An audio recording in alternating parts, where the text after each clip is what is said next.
Hello everybody and welcome to Astro Pillars Astrology. We're going to touch base on this new moon coming up in Capricorn, and I'd just like to announce I am doing my annual Year of the Horse live on the 15th of the 2nd next month, just before the annual Lunar New Year kicks off, and it is kicking off all right.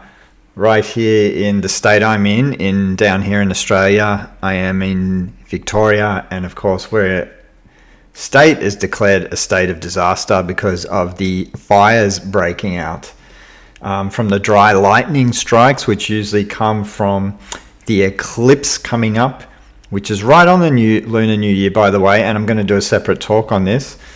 And eclipses in Aquarius can bring a lot of those dry lightning strikes. And of course, our state is declared a state of disaster.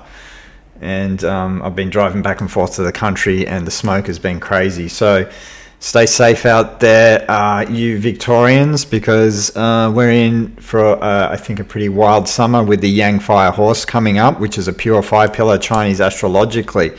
But thanks everyone for sending their dates of birth in to me. I will try and I may even have to do 2 lives because I'm pretty overwhelmed with the amount of people this time that have sent in their dates of birth that are interested in Chinese astrology. But if I miss the date of birth on my website, or miss your, which I'll pretty much try and cover everyone. I think I'll get there, but in case I don't. Anyway, I offer Chinese astrology mini readings, which aren't as expensive as the full package when it comes to my astrology consultation. So if you can go to my website and you can check that out if you are interested in all that kind of thing. But this is interesting times we're in, and so strap yourselves in for the summer down here in Oz, because I think it's going to be pretty wild. Anyway, so I want to touch base on this Capricorn moon coming up, just a brief kind of presentation, and I'll go through the 12 signs briefly. And this is a good way to start the new year, I would say, with a Capricorn moon, because, you know, it can give a serious tone to how we want to set our goals and intentions, right? Because this is what new moons are about. So I would say for people, excuse me, who don't know their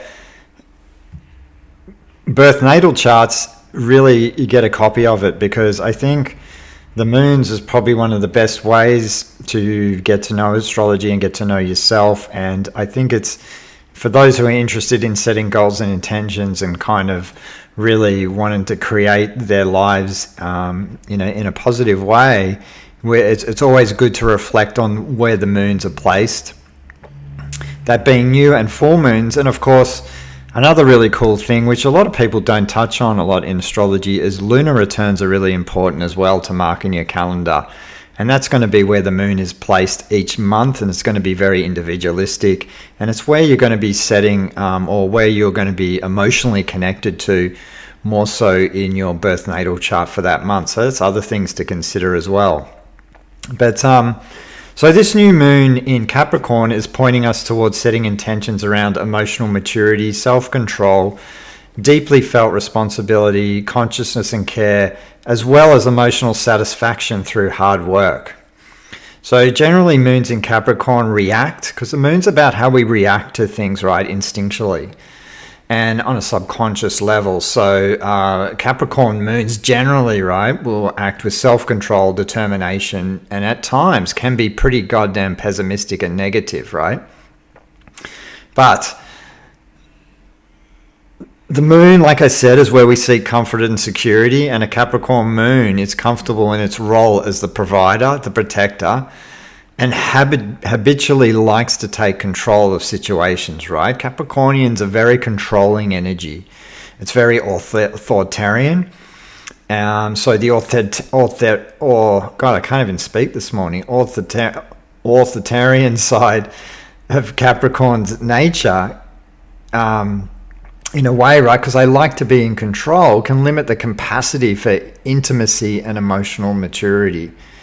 So those who've had Saturn placements conjunct the moon or squaring the moon or a Capricorn moon the moon rules the archetype of the mother, right? And sometimes we may have actually perceived our mothers to be either controlling or cold or not as affectionate as compared or as warmth, because Saturn's cold energetically, right? There's a very cold, detached side, can be in its negative sense, but in its positive, you may have had mothers or maternal figures that are very practical, very disciplined, very structured, and are very good at kind of running households in that kind of manner. But they can, at times, the moon in astrology, right, is how we are perceived our mothers to be. They may not actually have been like that, but it's our perception of this kind of thing. So with Capricorn moons, emotions may be taken extremely seriously, particularly in the youth, and possibly at times we have felt like we've had to grow up earlier in life or take on some heavy responsibilities in life as well. So on the negative side, this may have led to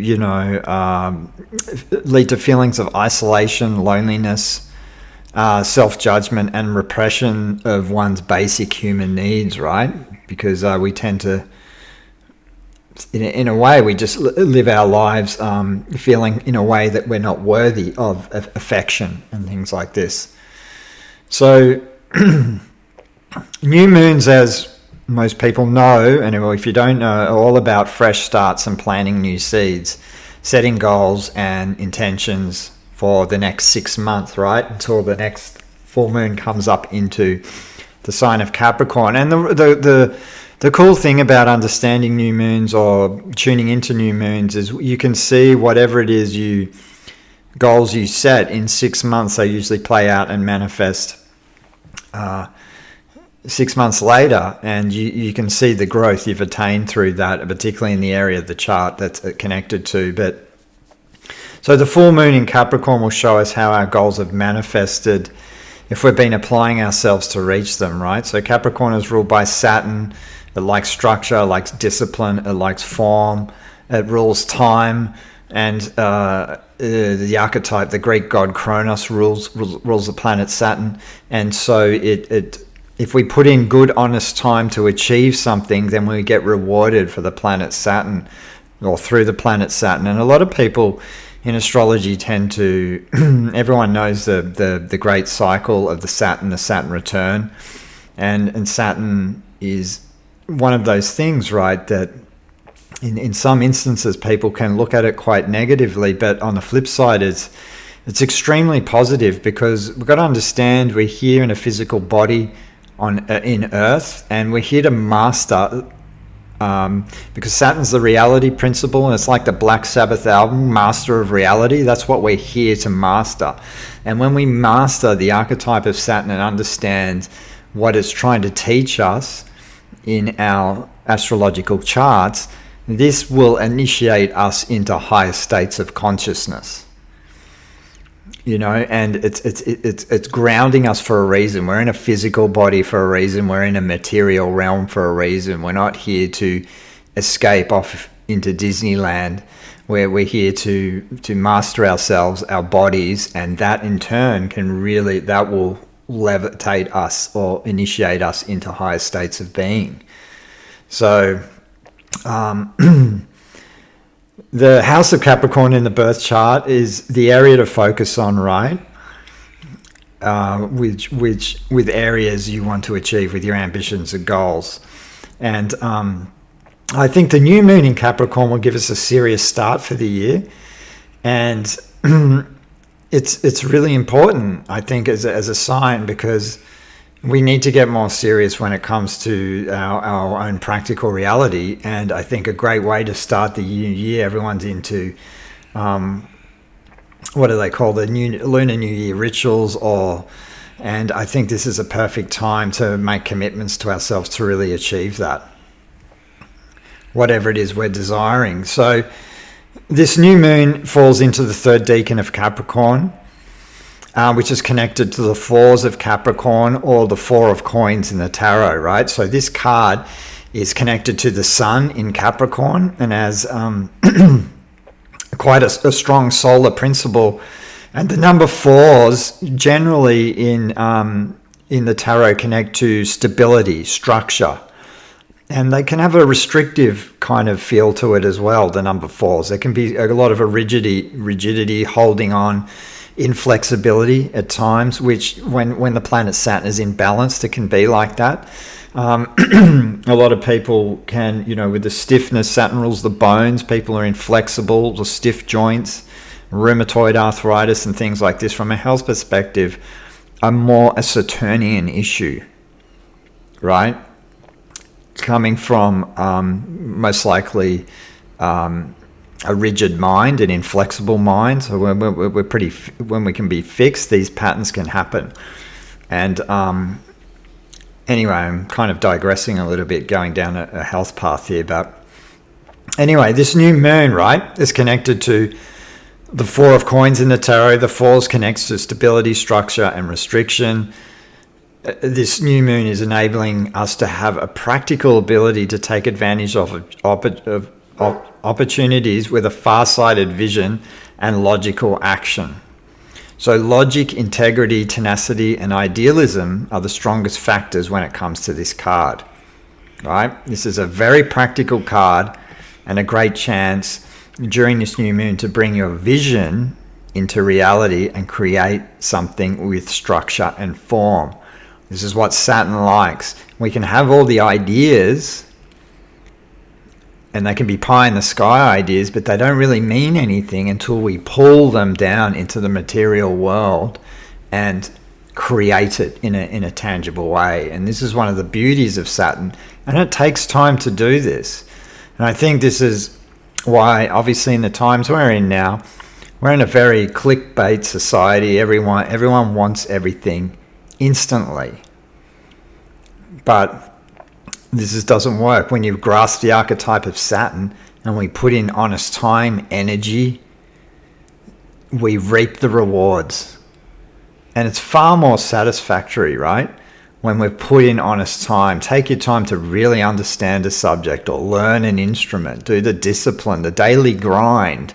Is what Saturn's about, in order to master something.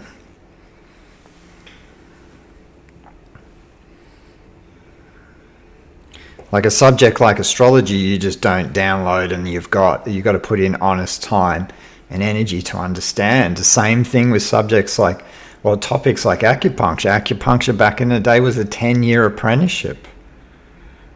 Most ancient astrologers wouldn't allow to do an astrological consultation unless they had at least 15 to 20 years practice.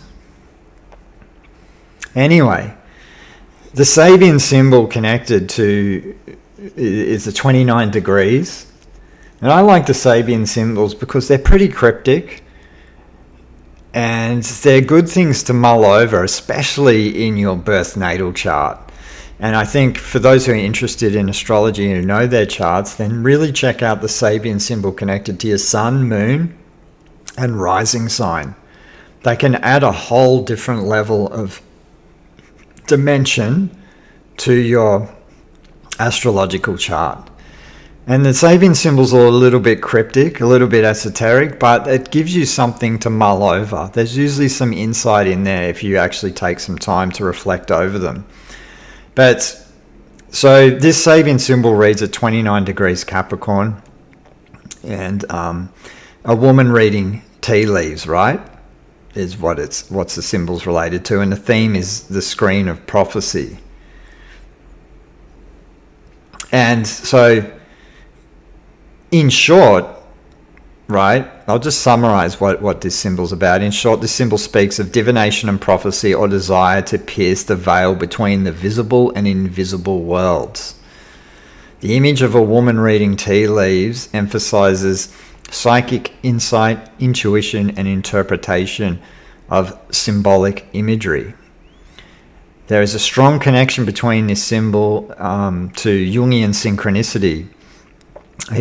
What he termed synchronicity, which is a coincidence in time of two or more casually unrelated events which have the same or similar meaning, or the simultaneous occurrence of a psychic state with one or more of external events which appear as a meaningful parallel to the momentary subjective state. So I think a lot of people have had those synchronicity experiences, and maybe this will happen for people around this moon. But at its highest, this symbol represents exceptional intuition and understanding to a deeper significance of events in a situation. So even though the Capricorn moon is, quite grounded and practical, I think this moon is emphasizing too to really sharpen your intuitive skills and really pay attention to these as well. I mean, look at the practical side of things, ground things and pull them into reality, but use your divination or the tools of divination if need be, and intuition to really pull something into reality. And I think this is important, and I think this is why the divination arts, particularly as Pluto's ingressed into Aquarius, are becoming extremely popular now. Because I think people realize, and a lot of people in Chinese, well, particularly my ex-wife is Taiwanese, and I noticed in Taiwanese culture I used to spend a lot of time there. And the Taiwanese are quite conservative people, but they have a strong connection to the metaphysical side of life, right? And they always use divination systems. It's not considered woo-woo there. Like the I Ching and Bagua is extremely well practiced throughout families. And we all need a divination system of some kind to navigate the terrain of life, particularly when we get into in trouble, right? Or we need questions, we need clarification on things, we need guidance. And oracles and things like this, like astrology, tarot, I Ching, the Kabbalah and things like this are extremely important on this level, because there will always be a time in life where you need this kind of counsel. So there's many aspects to this new moon going on, right? And the main ones I really want to cover, obviously the new moon's in Capricorn, so we need to pay attention to where Saturn is in our charts, because Saturn rules Capricorn. There's conjunctions from Mars, Venus and Mercury to this new moon. Saturn will be sextiling the new moon as well as Neptune. And for those who don't know sextile aspects, they're more creative aspects. A lot of people who have sextiles in their birth natal charts are usually extremely creative people. There's also a trine from Uranus to this new moon, and there's an applying conjunction from Pluto. And I've gone through the 12 rising signs, but I've chosen to, just briefly, this is based on my Substack article, kind of what I'm bouncing this talk off, but I just chose to focus on the Mars and Mercury conjunction, and obviously we could pay attention to Saturn and the Uranus trine as well. So right now, I'll launch into the 12 rising signs.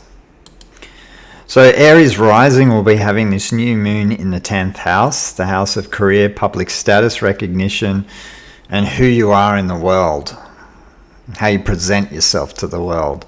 So this new moon can be all about setting career ambitions. Saturn is sextiling the new moon from the 12th house, indicating being disciplined behind the scenes can really help make your mark on the world. Saturn's placement here can help release subconscious fears as well that we may have, and particularly in leveling up, right? And stepping into positions of authority. The Mars-Mercury conjunction in the 10th house can increase ambitious tendencies and give the will and drive to communicate and assert ourselves in the workplace. The Uranus trine under this new moon from the 2nd house may give an unexpected financial increase. So especially, with Mars in the 10th, make sure you do have the courage to pitch your ideas at the workplace, because it could really pay off in the next 6 months, and you can put your ideas out there, because with this trine to Uranus, there could be an unexpected change from doing this. Taurus rising will be having this new moon in the 9th house. The house of higher education, philosophy, foreign lands, culture, and travel. Setting intentions around these areas will be the focus, right? So Saturn is transiting your 11th house, connecting your dreams, friends, social networks to the 9th house placements. This can indicate, practicality around planning travel with friends or possibly going on a group tour. The conjunction of Mercury and Mars in this house can fire up your intellectual drive at this time, particularly to study and get right into new philosophies of some kind, really to spark interest in the mind, because the 9th house is about the high levels of education, the higher mind, really wanting to sharpen and broaden your intellectual horizons. So you can, for those who have been doing writing, and it's a good time to set intentions around publishing, right? Because the 9th house is about this. The Uranus trine to the 1st can redefine your identity at this time, so don't be afraid to do things outside the box with thinking when it comes to the moon in the 9th house as well, so be different. Gemini rising will be having this new moon in the 8th house, the house of psychological digging, intimacy, taxes, wills, and inheritances. This can be a time to focus and set goals on psychological issues, joint investments, and shared resources with others. The new moon is sextiling Saturn in the 10th house, the house of career and public image. Finances and career can be going through deep transformation at this time. When Saturn transits the 10th, you can reap the rewards of career opportunities if you've been putting in the honest hard work and time. The Mars-Mercury conjunction in this house can sharpen the will and the mind at this time, especially when it comes to negotiating finances, because the 8th house is all about shared resources with others and looking into your own financial situations. But the Uranus trine to the moon in the 12th can give quick intuitive insights to our own psyches at this time, because at the 8th house, like I said before, is one of those psychological houses. Cancer will be having this new moon in the 7th house, the house of partnerships. That can be personal and professional. This is all about setting intentions in regards to relationships. You can be looking for a new teacher, because the 7th house can connect to teachers, lawyers, professional business persons, partners, counselors, and even astrologers, right? Anyone who you kind of want to connect with on a professional level or consult with, right? So this moon is sextiling Saturn in the 9th house, the house of philosophy and wisdom. So it can be a time of blending discipline, wisdom into relationships. So bringing your wisdom that you learn into your professional pursuits when it comes to relationships, and also personal ones as well. This can be, there can be a long distance relationship with Saturn in the 9th, which rules foreign lands, and this can test the time, right, in connection to that relationship. Will this relationship over a period of time stand the test of time? Sometimes long distance ones challenge us in that way. Mars-Mercury conjunction in this house can put a lot of spice into your relationship at this time. Lots of spicy communication can take place. So if you're feeling frustrated with your partner, it's the best time to communicate or exercise and move that Martian energy, so you don't suppress that energy and project it onto your partner. So it's best to resolve conflicts in an assertive manner. The trine to Uranus in the 11th can bring some unconventional social networks and new and exciting groups to socialize with. Leo will be having this new moon in the 6th house, the house of health, work, diet, service, daily routines, employment. This is a good time to set intentions around daily habits. So any negative habits you've had in the past, it's a good time to set goals to discipline yourself, to clear old patterns, particularly dietary ones, right? The 6th house really rules out health, hygiene, diet, right? So if you've had lousy dietary habits, then really set intentions to get on top of those.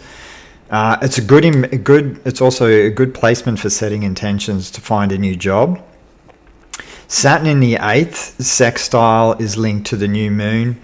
So whatever you're going through psychologically, financially, and intimately can be healed at this time. So the 6th house is one of the houses of healing. So disciplining your emotions can help deal with intimacy as well as financial issues as well.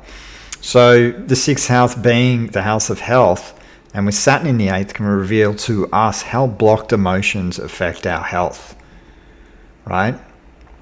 So Saturn is one of those planets, right, that can psychologically armor us if we don't look at things in an authentic way. And Mars and Mercury in this conjunction in this house can indicate a busy schedule that will need structure. Particularly when Mars is in this house, we can tend to eat a lot on the run, actually, which can affect our digestion and things like this. And Mercury can really amp up our schedule and make it a lot busier. But the Uranus trine to the 10th can bring positive and unexpected changes in your career. Virgo will be having this new moon in the 5th house, the house of romance, dating, inner child, play, creativity, risk-taking. This can be a time to start something new and fun, actually. A good time to set intentions around having fun and enjoying life. That's what the 5th house is actually really all about, that recreational activity that really life is all about. So Virgo can be the workaholic sign, so I think this is a really good placement for Virgos to have a new moon in the 5th, so they can really get out there and enjoy it. Saturn sextiling the new moon in the 7th can suggest having a creative structure when it comes to relationships. It can also indicate meeting someone, or if you want to set intentions, you may to meet someone which could potentially end up in a very serious relationship. You know, when Saturn's in the 7th, you can want to get more serious in relationships. And a lot of people talk about Saturn in the 7th as being a negative thing when it transits the 7th house, when in actual fact, a lot of the times I've observed when doing astrological readings that when people have Saturn transiting the 7th, it's not doom and gloom in a relationship. A lot of the times people get very seriously committed. So that's a good thing. So the trine to Uranus for the Virgo from the 9th house may trigger a sudden getaway with your partner. 9th house rules of travel. Maybe you just suddenly make plans to travel. This can be an active time with children for you, with Mercury and Mars in conjunction to the 5th house. Spending more time with the youth. Mercury rules the youth. And also, I would say that it could be a good time for younger people, if they want to set younger Virgos, to set intentions around conceiving and starting a family, because the 5th house is all about conception. Libra will be having this new moon in the 4th house, the house of home, family, emotional foundations, ancestral roots, these kind of things. The 4th house is also another one of those houses of one of the psychological houses, because it's connected to the water signs like the 4th, 8th, and 12th. It's a good time to set intentions around spending time with family and house renovations, right? If you want to do anything like that. Saturn in the 6th is suggesting to discipline your daily habits and routines in order to benefit your health. Getting your house in order, it can help benefit and structure your daily life. So it's a good time to declutter, reassess your energies in the home environment, possibly even get like a feng shui consultation. Those kind of things to get the house balanced energetically is a good time for these kind of things, to set intentions around that. The Mars-Mercury conjunction can indicate plenty of intellectual action within the home environment. Mars is where we battle in our charts, right? So transiting the 4th house, there can be battles on the home front. There can also be healthy debates within the family with the Mars-Mercury aspect there. It is a good time to set intentions around selling home and connecting to agents if you want to sell something. But the trine to Uranus in the 8th shows us where we can be innovative with money and joint resources. And you may want to think of some unusual ways of drumming up finances for home renovations or refinancing. Scorpio will be having this new moon in the 3rd house. The house of learning, short courses, communications, new ideas, websites, podcasts, new vehicles or cars. 3rd house rules cars, short journeys, neighbors and siblings. The Saturn in the 5th with this new moon sextiling will indicate requiring mental discipline blended with creativity. So I would set intentions around bringing creative ideas into concrete form or learning a new skill that helps to apply something and bring it into practical reality.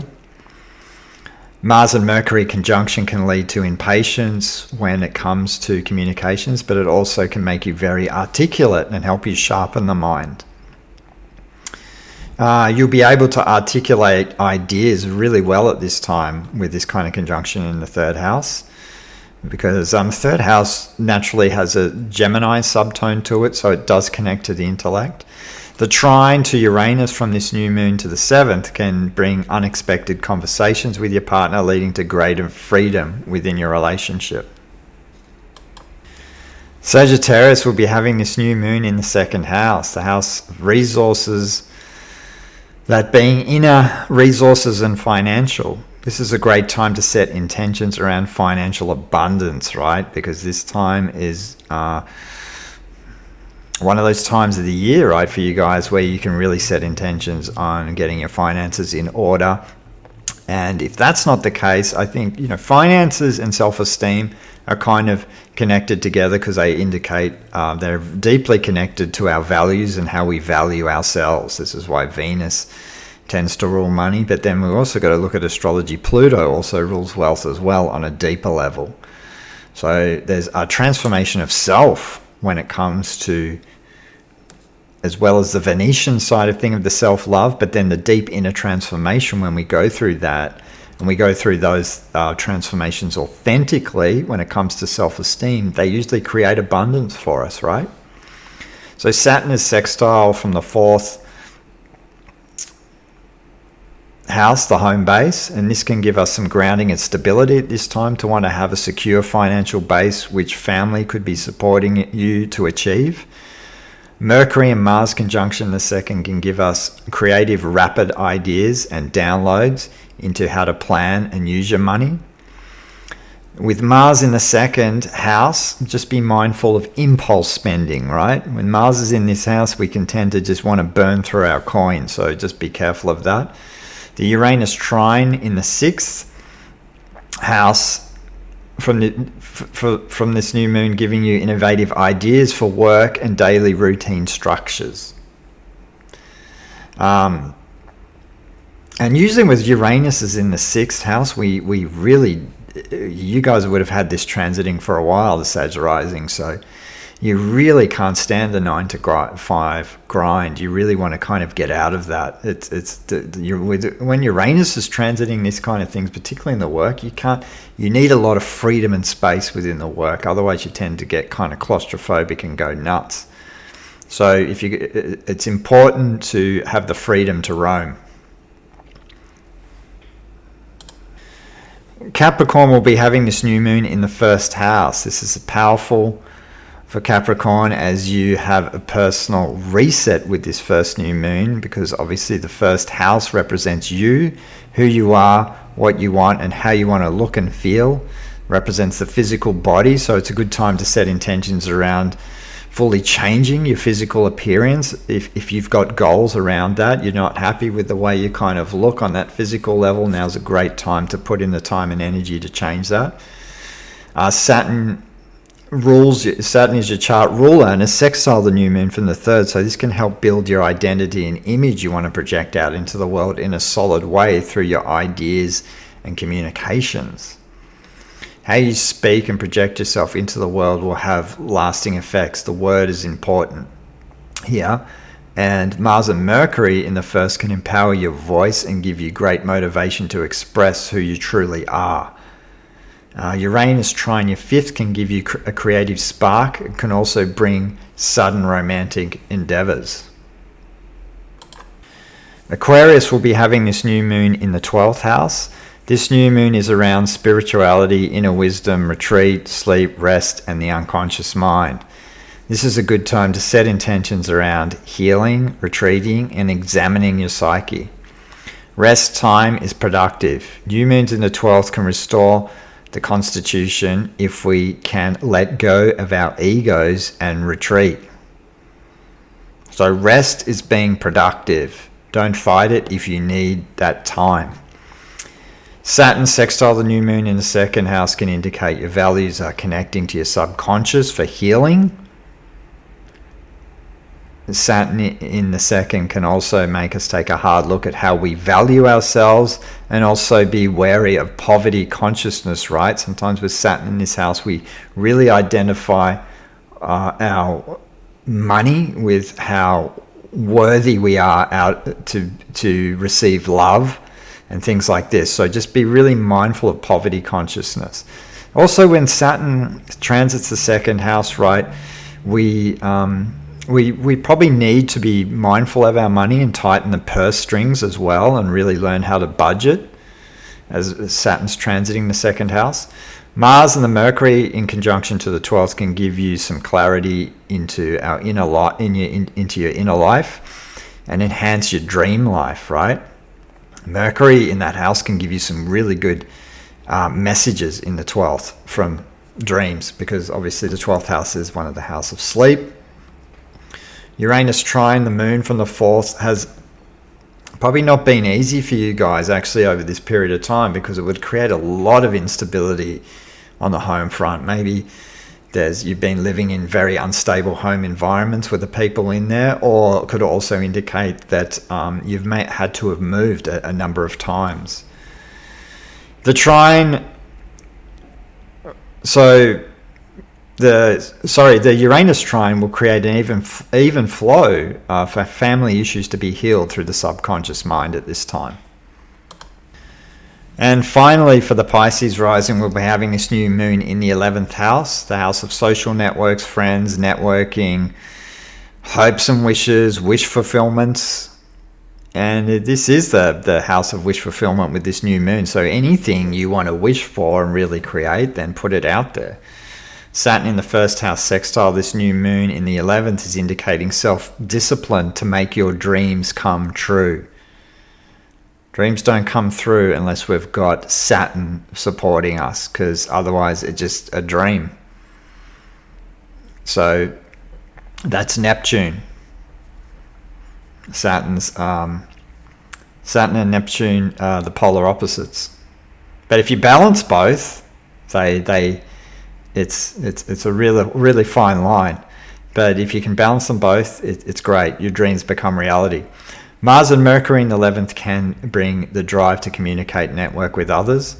If you have intentions to further networks and collaborate with others at this time, it's time to go for it, all guns blazing, I would say. Really get out there and connect with Mars and Mercury in that 11th house. It is a good time, and good things can come your way. Uranus trine the new moon sparks unconventional new ideas that you can share with social groups at this time, right? So the Uranus aspect connecting to social groups, if you've got ideas you really want to present, which are unconventional and different into your social networks, which can give you leverage to get to high levels of in your business and to connect, don't be afraid to connect, express your original ideas, because I think at this time there'll be a lot of people interested in it, and you could really level up in whatever it is you're doing for work.